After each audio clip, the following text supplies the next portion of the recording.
beaucoup. Et mon sujet, mon sujet que vous voyez que choix du français par les apprenants mongols, c'est fonctionnel ou interculturel. Inter, c'est entre parenthèses. Et alors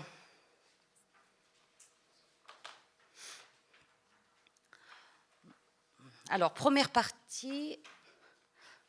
Oui, c'était évoqué hier par Madame Bouinemech, c'était surtout l'historique des apprenants mongols de la langue française. C'est à partir de 1963, nous, en 2013, on a célébré le 50e anniversaire de la langue française. Alors, je saute un peu après. Et je suis deuxième génération à partir de 1990. C'était l'époque démocrate, c'était le changement au niveau social et culturel, on peut dire. Et j'étais étudiante en 1990 et après je suis devenue professeure de français. Et alors, on peut dire que la deuxième vague de formation des spécialistes mongols en français commence à cette époque-là. C'était juste après la chute du mur de Berlin de 1989 et depuis la dislocation du bloc soviétique en 1991, la Mongolie a fait des progrès notables dans sa transition vers la démocratie et l'économie de marché. À cette époque, une forte demande du pays formait les spécialistes en langue étrangère surgit. Ainsi, la génération suivante de Français regroupe auprès de l'Université nationale de Mongolie et également aux autres établissements comme l'Université des sciences humaines, l'Institut privé de langue et culture européenne, etc. Le but d'enseignement de français était, à cette époque, pour former les enseignants de français, les traducteurs, les linguistes et les employés des relations internationales. Dans ce cadre, l'Université nationale de Mongolie forme plutôt les enseignants de français, les linguistes et les employés en relations internationales. Et l'Université des sciences humaines prépare les traducteurs en français. L'objectif prioritaire des apprenants mongols de cette génération était culturel, on peut dire. En effet, on étudiait une langue étrangère pour ou par sa littérature, ses produits de marque, sa culture en général. Et l'enseignement de français mené par des professeurs mongols était basé à la méthodologie traditionnelle grammaire-traduction. Le manuel utilisé était le cours de langue et de la civilisation française que Mme Bouinemech a évoqué, c'était de Mauger. Et alors, à cette époque, un premier manuel interactif, on peut dire, Bonne route de Pierre Gibert, a été utilisé. Et à cette époque, vous voyez qu'on avait utilisé beaucoup de manuels différents et aussi les professeurs mongols aussi composaient des livres, des manuels. C'est Madame Bouinemech, elle a fait grammaire française. Et le premier centre culturel de France se crée en 1996 et la relation culturelle et universitaire commence à bouger. C'était M. Guy Cantard, attaché culturel, a fait son mieux pour faire partir les étudiants et professeurs pour le stage linguistique en été, voire fournir les manuels et dictionnaires aux établissements où le français a été mené. Et vous voyez les livres qu'on avait utilisés. Et alors, je vais passer surtout deuxième... ah oui. Alors, à cette époque, le sondage... je voudrais dire fonctionnel et interculturel est basé surtout sur le choix ou le besoin des apprenants mongols. Et le sondage du choix de langue étrangère auprès des apprenants mongols n'était pas organisé au début de l'enseignement. Et la première tentation a eu lieu dans les années 2000. Si on fait l'analyse sur leur réponse du sondage mené en 2003, le but principal des apprenants mongols était de découvrir la France. C'était, vous voyez, monter à la Tour Eiffel, bien sûr, et utiliser les produits de beauté et lire les grands classiques, classiques en français et aussi avoir la possibilité d'y visiter et apprendre une belle langue d'amour. Et ces réponses nous montrent bien que la demande des Mongols était plutôt culturelle, sachant que l'économie était beaucoup dépendue de l'exportation. Cela nous montre bien que le choix de l'utilisation du français par les apprenants mongols était plutôt culturel que fonctionnel à cette période. D'autre part, la notion interculturelle nous est connue très tard avec le CECR et on a compris que la culture et les civilisations françaises devraient être données par des cours spéciaux comme la littérature et la géographie. La grammaire, la phonétique, le vocabulaire et la lecture sont enseignés par des manuels différents et le lien entre ces cours n'était pas suffisant. Et en résultat, on a remarqué que les étudiants ont une bonne notion de la grammaire et une belle prononciation, mais ils ont du mal à utiliser leurs compétences dans la communication. Et alors, nous avons décidé d'utiliser un manuel répondant au CECR. Les étudiants de notre université suivent le manuel ECO depuis 2011. Et on est conscient que la compétence d'utilisation de français dans la communication est beaucoup plus améliorée, mais les exercices grammaticaux en manquent. En fait, aujourd'hui, la langue n'est plus considérée seulement comme un instrument fonctionnel de connaissance ou de transmission de savoir préconstruit, mais elle devient un intermédiaire de la découverte de culture et civilisation de l'autre.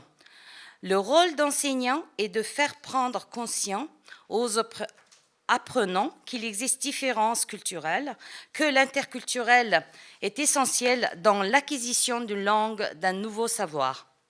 La compétence interculturelle contient un certain nombre de savoirs, mais c'est surtout les savoir-faire et les savoir-être qui décident de la capacité d'entrer en relation avec les autres, de communiquer avec eux et d'interagir. Comme la langue fait partie intégrale de la culture, les cours de langue privilégient donc l'enseignement ou apprentissage des compétences interculturelles. Car apprendre une langue étrangère signifie entrer en contact avec la culture du pays cible. Alors, la seule compétence linguistique ne suffirait pas dans la communication. Communiquer ne veut pas seulement dire comprendre et savoir utiliser les structures lexicales et grammaticales.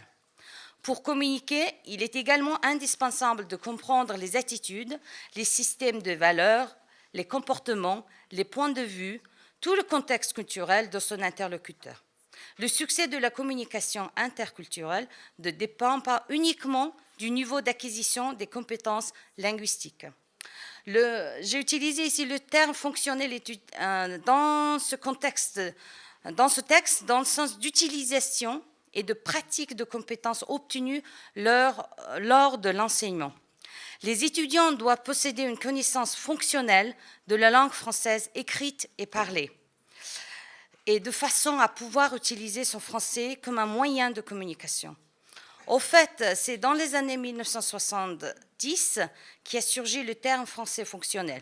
Ce français fonctionnel était investi de l'enseignement du français à des publics spécialistes et d'une démarche méthodologique d'enseignement du français à des non-spécialistes du français. Aujourd'hui, la société ne veut plus d'une langue exclusivement littéraire et culturelle. Elle a besoin d'un outil de communication qui puisse favoriser le développement des échanges économiques, politiques, culturels et touristiques qui s'accélèrent. Au fait, l'évolution des besoins d'apprentissage des langues vivantes étrangères a provoqué l'apparition d'un nouvel objectif appelé pratique ou fonctionnel, qui visait une maîtrise effective de la langue comme instrument de communication. Alors, ces deux savoirs interculturels ou fonctionnels sont très liés et utiles à des apprenants. Et le dernier sondage fait au début 2014 nous montre que la plupart, ça veut dire 80% des apprenants, des participants, des apprenants mongols, apprennent le français pour continuer leurs études dans le pays francophone et travailler dans des sociétés françaises implantées en Mongolie ou ailleurs. Ce chiffre nous indique que le besoin fonctionnel est plus fort que celui culturel il y a 10 ans. Leur demande se résulte les facteurs suivants. Et la Mongolie s'entraîne le marché économique depuis 1990. Est-ce que c'est bon? Mais elle a dû attendre l'ouverture totale vers l'étranger depuis l'an 2000 environ avec l'essor, l'exploitation minière. Et les visites des autorités de deux pays multiplient. À titre d'exemple, est-ce que c'est bon?